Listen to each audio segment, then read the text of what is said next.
नमस्कार। डॉक्टर हिमांशी के YouTube channel पर आप सभी का हार्दिक स्वागत है। आज हम करने जा रहे हैं सुश्रुत संहिता सूत्र स्थान अध्याय 12 जो कि अग्नि कर्म के बारे में है। इसका सबसे पहले हम देखते हैं श्लोक नंबर 3 जिसमें जो अग्नि कर्म है उसकी इंपॉर्टेंस के बारे में आचार्यों ने कहा है। सबसे पहला वर्ड देखिए, शाराद अग्नि गर्यान क्रियासु व्याख्यायात, यानी कि जो अग्नि कर्म है वो शार आदि जितनी भी क्रियाएं हैं, ठीक है, शार की अपेक्षा उत्तम मानी गई है क्या? अग्नि कर्म।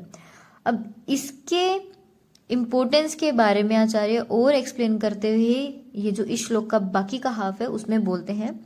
उन्होंने बोला तद दग्धा नाम रोगानाम अपुनर्भव, यानी कि अगर हम अग्नि कर्म करते हैं, अग्नि से जला देते हैं किसी रोग को, तो रोगों का अपुनर्भव यानी कि दोबारा से वो रोग नहीं होते। सेकंड चीज उन्होंने क्या बोली? भेषज शस्त्र शार असाध्य नाम, ऐसे जो भी रोग हैं जो औषध से, शस्त्र से और शार के माध्यम से असाध्य हैं, उनको भी साध्य हम कर सकते हैं। किसके जरिए? अग्नि कर्म के थ्रू, ठीक है ना, दहन कर्म के थ्रू। तो ये बता दिया दहन कर्म का या अग्नि कर्म का महत्व, ठीक है ना। एक तो बोला है कि शार की अपेक्षा उत्तम क्या है? अग्नि है। दूसरा उन्होंने क्या बोला कि अग्नि कर्म के प्रयोग करने से रोगों का अपुनर्भव नहीं होता। तीसरा उन्होंने क्या बोला कि जो रोग भेषज शस्त्र शार आदि से असाध्य हैं उनको कौन ठीक कर सकता है? अग्नि कर्म ठीक कर सकता है, ठीक है। अब हम आते हैं श्लोक नंबर 4 पर जिसके अंदर उपकरणों का वर्णन है, ठीक है। कि आचार्य ने बोला तो ठीक है अग्निकर्म करना है, लेकिन अग्निकर्म करना किस किस से है उसके बारे में आचार्य कहते हैं। टोटल जब हम काउंट करते हैं इस श्लोक में, ये जो फर्स्ट हाफ है इसके अंदर, ठीक है, तो लगभग 10 उपकरण जो है काउंट में आते हैं। फिर इनको उन्होंने 3 कैटेगरीज में डिवाइड कर दिया। पहला ऐसी कैटेगरी बनाई जो त्वचा में स्थित अगर कोई दोष है या रोग है उनके दहन करने में वो हमारी हेल्प करेगा। दूसरी कैटेगरी उन्होंने बताई मांसगत रोगों के लिए जो अग्निकर्म में हेल्प करेगा। और तीसरी कैटेगरी उन्होंने बताई सिरा स्नायु अस्थि संधि में यदि रोग है तो उसमें अगर अग्निकर्म हमें करना है तो कौन से उपकरणों के थ्रू करना पड़ेगा, ठीक है। अब ये वाली लाइन तो पढ़ने का भी मतलब नहीं है, हम डायरेक्ट डिवीजन पे आ जाते हैं। डिवीजन किस तरीके से किया है? अब सबसे पहले हमारा आता है क्या? त्वचा वाला। त्वचा में उन्होंने बोला पीपल्य अजाशकृत गोदंत शर शलाका, टोटल 5 चीजें बोली। पीपल्य पीपली, अजाशकृत हो गया, ठीक है, गोदंत 3, फिर शर और शलाका, शर और शलाका ये वो उपकरण हैं जिनके थ्रू हम त्वचागत रोगों का अग्निकर्म करते हैं, ठीक है। 5 चीजें हो गई यहाँ पे, है ना। फिर सेकंड है जामवोष्ट इतर लोह, कि जामवोष्ट और अन्य इतर लोह मतलब कोई भी अन्य धातुएं हैं उनसे हम किस में करेंगे? मांसगताना, कि मांसगत रोग अगर हैं और उनमें अगर हमें अग्निकर्म करना पड़ा तो हम जामवोष्ट और अन्य धातुओं से अग्निकर्म करेंगे। 2 ये हो गए, ठीक है।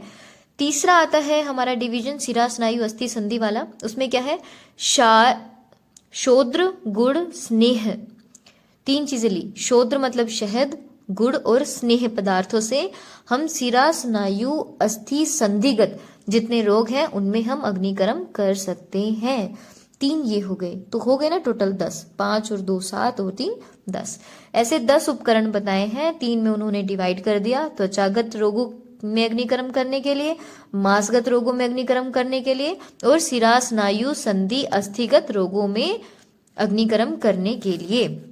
ये आपको याद करना है।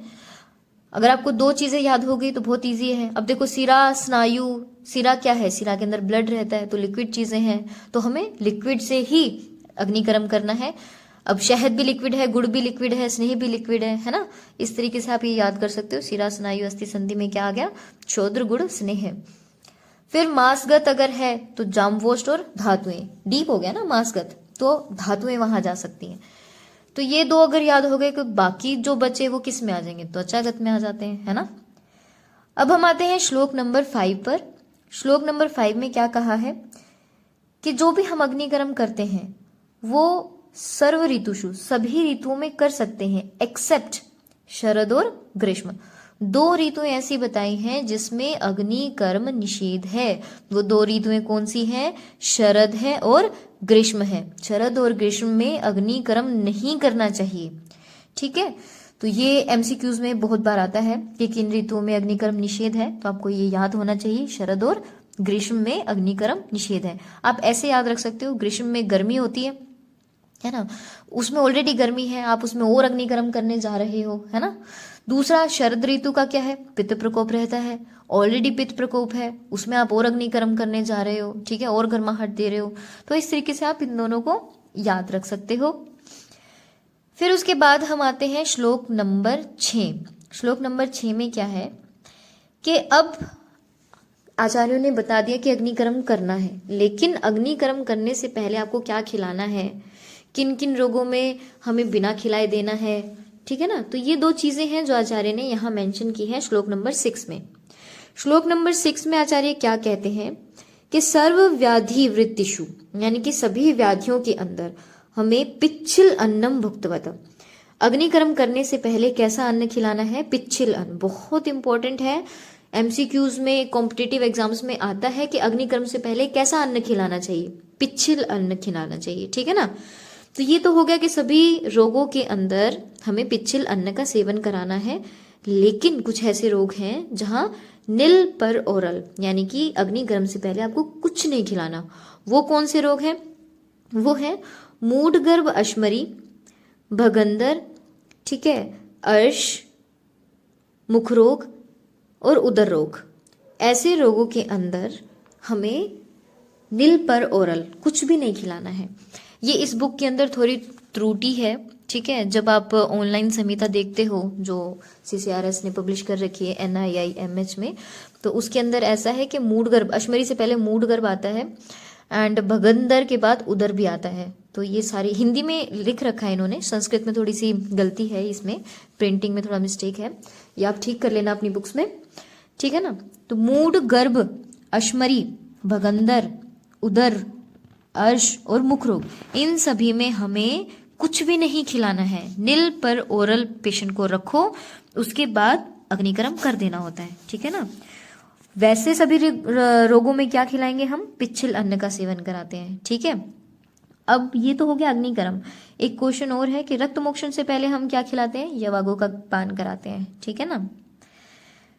अब इसके बाद हम आते हैं कि अग्निकर्म 2 भेदों से डिवाइड कर दिया, ठीक है। एक होता है त्वक दग्ध, फिर होता है एक मांस दग्ध, फिर से धन्वंतरि संप्रदाय ने एक और डिवीजन कर दिया, किस तरीके से? शिरा, स्नायु, संधि, अस्थियों में भी अग्निकर्म का निषेध नहीं है। तो यानी कि 3rd डिवीजन बना दिया इन्होंने शिरा, स्नायु, अस्थि, संधि का, ठीक है। श्लोक नंबर 8 देखते हैं। श्लोक नंबर 8 में क्या बताया है? जो 4 प्रकार के हमने दग्ध पढ़े थे, त्वक दग्ध, मांस दग्ध, शिरा स्नायु दग्ध और अस्थि संधि दग्ध, इसके बारे में आचार्य ने लिखा है कि मान लो अगर त्वचा पर हमें दग्ध कर रहे हैं तो किस प्रकार के लक्षण हमें दिखाई देंगे, मांस दग्ध हम जब करेंगे तो किस प्रकार के लक्षण दिखाई देंगे, शिरा स्नायु पर अगर हम दग्ध करेंगे, अग्निकर्म करेंगे तो किस प्रकार के लक्षण दिखाई देंगे, और संधि अस्थि पर अगर हम दग्ध करते हैं तो किस प्रकार के लक्षण दिखाई देंगे। इसमें सबसे पहला आता है हमारा त्वक दग्ध। अगर त्वचा, आप ऐसा इमेजिन कर सकते हो, जो त्वचा है हमारा सबसे आउटर मोस्ट लेयर है ना, वहां पर अगर हम अग्निकर्म करते हैं तो वहां पर क्या होगा? शब्द प्रादुर्भाव, चट की शब्द सुनाई देगा, दुर्गंधता यानी कि स्मेल आएगी एक, ठीक है, और त्वक संकोच, वहां से त्वचा क्या है? सिकुड़ जाएगी। आपने किसी ना किसी को तो बर्न, मतलब कि बर्न का केस आपने कोई ना कोई तो देखा ही होगा, ठीक है। नहीं भी देखा होगा तो जीवन में एक बार तो हम मतलब जला ही लेते हैं तवे पे, गैस पे, या हाथ सेक रहे हैं, व्हाटएवर, ठीक है। तो ऐसे केसेस में क्या होता है कि आपकी स्किन जब जलती है तो आपने ध्यान दिया होगा एक पर्टिकुलर एक स्मेल आती है, वहाँ की त्वचा क्या है? संकुचित हो जाती है थोड़ी सी, ठीक है ना। तो और एक यहाँ पर आचार्य ने लक्षण बता दिया, शब्द प्रादुर्भावो, ठीक है। कभी आप लोग BMS स्टूडेंट हैं, सर्जरी में आपको मौका मिलेगा तो कॉटरी जब करते हैं तो बकायदा ऐसे ही लक्षण दिखाई देते हैं जैसे इन लक्षणों में लिखा है आचार्य ने। दूसरा है मांस दग्धे, यानी कि फर्स्ट तो हमारा था आउटर मोस्ट स्किन लेयर, अब हो गया मांस दग्ध अंदर की तरफ। उसमें अगर हम अग्निकर्म करते हैं तो कैसे लक्षण दिखाई देंगे? कपोत वर्णता, यानी कि वो कपोत वर्ण जैसा हो जाएगा। अल्प श्वथु वेदना, जो शोफ है, श्वथु है, वो भी कम हो जाएगी और वेदना भी कम हो जाएगी। शुष्क संकुचित व्रणता, जो व्रण है वो क्या हो जाएंगे? सूख जाएंगे और संकुचित हो जाएंगे। ये किसके लक्षण है? मांस दग्ध के लक्षण है। तीसरा है सिरा स्नायु दग्धे, इसमें क्या है? कृष्ण उन्नत व्रणता। सिरा स्नायु दग्धे का मतलब क्या है कि कोई ब्लड वेसल है, ठीक है, वो लीक कर रही है और आप टाई अप भी कर दिया है बट स्टिल नहीं हो पा रहा है, तो ऐसे केसेस में क्या करते हैं? कोटरी कर देते हैं, है ना, हीट के थ्रू उसको जला देते हैं उस पोर्शन को। तो तब किस तरीके के लक्षण होते हैं कि जहां पर कोटरी आपने की है, जिस ब्लड वेसल की है, उस जगह पर कृष्ण उन्नत व्रणता, काले रंग का उन्नत व्रण दिखाई देगा और स्राव सन्निरोधश्च, वहां का स्राव बंद हो जाएगा, यानी कि ब्लड जो है वो वहां पर रुक जाएगा, ब्लड वेसल जो है ओकल्ट हो जाएगी। ठीक है, ये हो गया सिरा और स्नायु का। अब इसके बाद हम आते हैं चौथा, संधि अस्थि दग्धे। अगर संधि और अस्थि पर दग्ध करेंगे तो कैसे होंगे? रुक्ष अरुणता, कर्कश अस्थि व्रणता। ये किसके लक्षण है? संधि अस्थि दग्ध। आपको ये याद करना है कैसे? त्वक दग्ध है तो ऐसा सोचो कि त्वचा पर दग्ध करा तो शब्द प्रादुर्भाव शब्द निकला, दुर्गंधता होती है, त्वक संकोच हो जाता है। जब मांस पर दग्ध करते हैं तो कपोत व्रणता, अल्प श्वथु वेदना, शुष्क संकुचित व्रणता हो जाती है। सिरा स्नायु पर जब हम अग्निकर्म करते हैं तो कृष्ण उन्नत व्रणता, स्राव सन्निरोधश्च। और लास्ट है संधि अस्थि पर अगर हम दग्ध करते हैं, अग्निकर्म करते हैं तो रुक्ष अरुणता, कर्कश अस्थिर व्रणता। ठीक है, ये हो गए हमारे सारे के सारे लक्षण। श्लोक नंबर 9 में क्या कहा है? सिर के रोग अधिमंत, अधिमंत क्या है? हमारा नेत्र रोग होता है ना, अभिषंद अधिमंत, है ना। तो सिर के रोग और अधिमंत यदि किसी को है तो उनको 3 जगह पर अग्निकर्म करना चाहिए। कहाँ कहाँ? भ्रू, ललाट, शंख प्रदेशेषु। भ्रू पर, ललाट पर और शंख प्रदेश में दाहकर्म करना चाहिए। किसी को वर्त्म रोग अगर हो गए हैं, ठीक है, तो वहां क्या करना चाहिए? आर्द्र, कैसा? गीला वस्त्र से ढककर वर्त्म के रोमकूप पर क्या करना चाहिए? रोमकूपों के या फिर जो बाल है होते हैं, जो हमारी आईलैशेस होती हैं, ठीक है, उनकी जड़ में दग्ध कर देना चाहिए, कोई भी वर्त्म के रोग हो रहे हैं तो। ठीक है, तो ये 2 चीज़ें बताई हैं रिलेटेड टू योर ऊर्ध्वजत्रुगत रोग, नेत्र रोग कह लो। ठीक है, तो अगर सिर के रोग है और अधिमंत किसी को हो रहा है तो उसको 3 जगह पर, भ्रू, ललाट और शंख प्रदेशेषु, इन 3 जगह पर दहन करना चाहिए। किसी को वर्त्म रोग हो रहे हैं तो आर्द्र गीला वस्त्र रखकर वर्त्म के रोमकूपों में या बालों की जो भी जड़ है वहां पर दग्ध कर देना चाहिए। अब यहाँ इंपॉर्टेंट चीज आती है श्लोक नंबर 11। श्लोक नंबर 11 में क्या लिखा है कि दहन के प्रकार कितने हैं? टोटल 4 प्रकार माने हैं आचार्य सुश्रुत ने, ठीक है, और वाग्भट ने 3 और एक्स्ट्रा, तो यानी कि टोटल 7 माने हैं। किसने? वाग्भट ने। आचार्य सुश्रुत ने 4 कौन से माने हैं? वलय, बिंदु, विलेखा, प्रतिसारण। वलय, बिंदु, विलेखा और प्रतिसारण। जबकि आचार्य वाग्भट ने 3 एक्स्ट्रा कौन से माने? उन्होंने ये 3 माने, अर्धचंद्र, स्वस्तिक और अष्टापद। अर्धचंद्र, स्वस्तिक और अष्टापद। इसको मैंने कैसे याद किया था? वलय, बिंदु, विलेखा, प्रतिसारण, वीबी वीपी। ठीक है, वीबी वीपी, जैसे एबीवीपी होता है ना, जो छात्र अखिल भारतीय विद्यार्थी परिषद ऐसे करके है, ठीक है ना, ऐसे जैसे एबीवीपी होता है ना, हमने एक ही जगह हटा के हमने क्या लिखा? वीबी वीपी, वलय, बिंदु, विलेखा, प्रतिसारण। और अष्टांग संग्रह के जो हैं वाग्भट, आचार्य वाग्भट के जो 3 बोले हैं, उन्होंने क्या बोला है? एएसए। ठीक है, क्या बोला है उन्होंने? एएसए। एएसए बोले तो अर्धचंद्र, स्वस्तिक और अष्टापद। ये हो गया हमारा श्लोक नंबर 11। अब हम आते हैं श्लोक नंबर 13 पर। उन्होंने क्या कहा? तत्र सम्यक दग्धे, अगर सम्यक दग्ध हो रहा है तो मधु सर्पीभ्याम अभ्यंग, शहद और घृत को मिलाकर उसका अभ्यंग करना चाहिए। ये बोला है आचार्य नहीं कि सम्यक दग्ध अगर हो जाता है तो मधु सर्पिका हमें क्या करना है, अभ्यंग करना है। ठीक है, फिर हम आते हैं श्लोक नंबर 14 पर। श्लोक नंबर 14 में क्या लिखा है, किन मनुष्यों में अग्निकर्म नहीं करना चाहिए। किन में नहीं करना चाहिए, अग्निकर्म है तो ऑब्वियसली हीट का रिलेशन है ना। तो ऐसे व्यक्ति जिनकी पित्त प्रकृति है नहीं करना, जिनको रक्त पित्त है उनको भी नहीं करना, जिनको भिन्न कोष्ठ यानी कि अतिसार जिनको है उनको भी नहीं करना, जिनका शल्य नहीं निकाला हो उनको भी नहीं करना अग्निकर्म, जो दुर्बल हो, बाल हो, वृद्ध हो, भीरू बोले तो डरपोक, ठीक है, और अनेक व्रण से पीड़ित हो, ऐसे लोगों में अग्निकर्म नहीं करना चाहिए, अग्निकर्म नहीं करना चाहिए। और लास्ट में क्या लिखा है, स्वेदांत्य, ऐसे व्यक्ति जिनको स्वेद भी निषेध है ऐसे में भी हमें अग्निकर्म नहीं करना है। ठीक है, मेनली क्या है, पित्त प्रकृति, रक्त पित्त, अतिसार, जिनका शल्य ना निकाला हो, ये तो कॉमन चीजें हैं, दुर्बल है, बालक है, वृद्ध है, डरपोक है, कॉमन है। अनेक व्रण वालों में भी हमें नहीं कराना है अग्निकर्म, और जिनको स्वेदन कर्म वर्जित है उनको भी हमें अग्निकर्म नहीं कराना है। ये है श्लोक नंबर 14 में। अब हम आते हैं श्लोक नंबर 15 में। श्लोक नंबर 15 में क्या कहा है, अभी तक तो था कि दहन कर्म कैसे करना है, कितने प्रकार का होता है। श्लोक नंबर 14 में इन्होंने बताया कि अग्नि स्निग्ध अथवा रुक्ष का आश्रय लेकर जो है जलाती है। ठीक है, अगर तो अग्नि से संतप्त हुआ स्नेह पदार्थ जैसे कि घी या तेल है, वो अगर लग जाता है तो वो क्या करता है, छोटी छोटी शिराओं में प्रवेश करने की क्षमता रखने की वजह से वो त्वचा आदि में प्रविष्ट होकर जल्दी ही जला देता है। ठीक है, तो आपने देखा होगा जब आप खाना बनाते हो तो कई बार तेल का छींटा लग जाता है, पानी का छींटा लग जाए तो आपका इतना नहीं जलेगा, लेकिन तेल का छींटा लग जाए तभी वहाँ पर एक ब्लिस्टर बन जाता है ना। तो ये वही बात कह रहे हैं। तो ये जो स्नेह दग्ध है ना, इसमें अनेक वेदनाएं होती हैं। ठीक है ना, स्नेह दग्धे अधिक रुजा भवंती, और यही क्या है, इतरथा दग्ध है। ठीक है ना, फिर इसके बाद हम आते हैं बहुत इंपॉर्टेंट श्लोक, श्लोक नंबर 16। 4 प्रकार के जो बताए गए हैं दाह, ठीक है, अग्नि दग्ध जिन्हें बोलते हैं, वो 4 प्रकार के कौन से हैं, वो है सम्यक दग्ध, अति दग्ध, प्लुष्ट और दुर्दग्ध।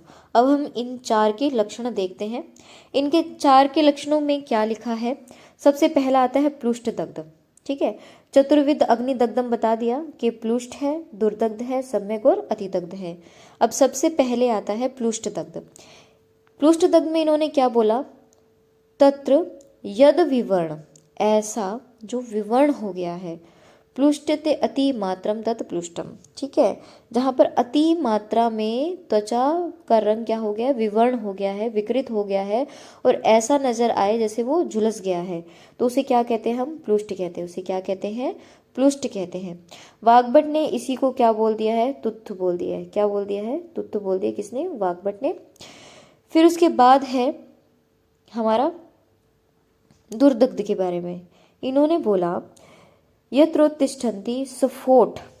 ठीक है, हिंदी देखते सबसे पहले, जहां पर जलन से भयंकर सफोट हो जाते हैं, चोष होती है, दाह राग पाक होता है, वेदना भी होती है, और ये तीव्र हो, अत्यधिक समय में जिसकी शांति न हो, उसे क्या कहते हैं हम, दुर्दग्ध। कैसे हैं, क्या कहते हैं, दुर्दग्ध कहते हैं। सम्यक दग्ध के क्या लक्षण है, ताल फल वर्ण, बहुत इंपॉर्टेंट लक्षण है, पूछ लिया जाता है कि ताल फल वर्ण किस दग्ध का लक्षण है, प्लुष्ट का, दुर्दग्ध, सम्यक दग्ध या अधिदग्ध। तो ये जो आ जाए ताल फल वर्ण सुसंस्थितम पूर्व लक्षणम, ये किसके बारे में है, सम्यक दग्ध के बारे में है। ठीक है, कि कैसा होगा, ताड़ के रंग जैसे, ताड़ फल के रंग जैसा होगा, सुसंस्थित मतलब एक जैसा होगा वो, ऐसा नहीं कि कहीं से ज़्यादा जला हुआ है, टेढ़ा मेढ़ा जला हुआ है। ठीक है ना, और इससे ये क्या है, पूर्व लक्षण युक्त, जो इससे पहले जो लिखे हुए हैं, त्वचा, मांस, सिरा, स्नायु, अस्थि संधि के जो लक्षण कहे गए हैं, अगर उन्हीं लक्षणों से ये भी शो कर रहा है वही लक्षण, तो ये क्या आ जाएंगे, सम्यक दग्ध के लक्षण में है। अब हम आते हैं अति दग्ध के लक्षण। अति दग्ध के लक्षण में उन्होंने क्या बोला, मासावलंबन, गात्र विश्लेष, सिरा स्नायु संधि अस्थि व्यापद अतिमात्रम। ठीक है, क्या है, मांस अवलंबन, के मांस का टुकड़ा कैसा दिखेगा, जैसे वो लटक गया है। ठीक है, शरीर के क्या रहेंगे, गात्र विश्लेष, जितने भी वो है अंग है उनमें विश्लेष डिसलोकेशन हो जाएगा। ठीक है, सिरा स्नायु अस्थि संधि इनको अधिक मात्रा में विनाश हो जाता है इसका। ठीक है, और क्या बोला गया है इसमें कुछ रोगों के नाम बताए गए हैं।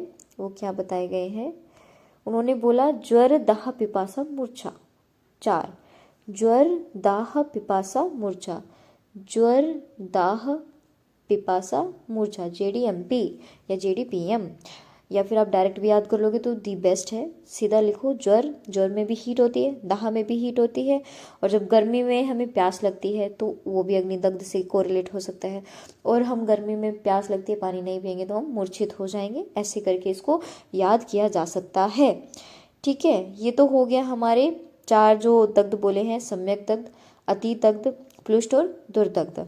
अब इसके बाद क्या कहा है, व्रणश्चास्य चिरेण रोहित रूढ़ विवर्णो भवति। इन्होंने बोला कि इसका बना वर्ण देरी से भरता है। ठीक है, भरकर रोपित हो जाने पर विरूसा सा हो जाता है। ठीक है, ये किसके बारे में बोला है, अतिदग्ध के बारे में ही बोला है कि वो भर जाता है लेकिन फिर से दोबारा हो जाता है, रुक्ष होता है, विवर्ण होता है। ठीक है, तो ये 4 प्रकार के इन्होंने दग्ध बता दिए हैं। फिर श्लोक नंबर 19 और 20 आता है कि अभी हमने 4 प्रकार के दग्ध पढ़े, तो अब ये भी तो आएगा ना कि इन 4 प्रकार के दग्धों की चिकित्सा क्या है ना। तो इन 4 प्रकार के जो दग्ध हैं उनमें किसकी क्या चिकित्सा है। सबसे पहला देखो, ये हम प्लुष्ट के बारे में पढ़ रहे हैं। ठीक, हमें करना है कि बाह्य लेपादि और अभ्यंतर पानादि औषधियों में भी कैसा उष्ण गुण वाली प्रयुक्त करनी चाहिए। एक तो देखो ये थोड़ा कंट्रोवर्शियल लगता है, अग्निकर्म है वो ऑलरेडी उष्ण है, तो अब प्लुष्ट के अंदर हम क्या कह रहे हैं कि उष्णम तथा औषधम, ऐसी औषध देनी है जो क्या हो, उष्ण हो। ठीक है ना, तो ये आ जाएगा प्लुष्ट में। प्लुष्ट में अपोजिट चिकित्सा करनी है, ऑलरेडी दहन कर्म हुआ है, ऑलरेडी उष्णता आई है, आप उसमें भी क्या कर रहे हो, कुछ भी है, लेप आदि है, अभ्यंतर है, वट एवर, आपने उष्ण ही द्रव्य लिए हैं। ठीक है, तो ये थोड़ा सा आपको ध्यान रखने की जरूरत है कि उष्ण बोला गया है, शीतल नहीं बोला गया है प्लुष्ट में। ठीक है, फिर उसके बाद इन्होंने बोला है कि दग्ध के कारण शरीर की अधिक मात्रा में स्विन्न हो जाने पर रक्त भी स्विन्न हो जाता है। ऐसी दशा में अगर आप शीतल उपचार कर देते हो तो वो स्कंदन पैदा कर देता है। असर्शन रीजन क्वेश्चन आता है यहाँ से।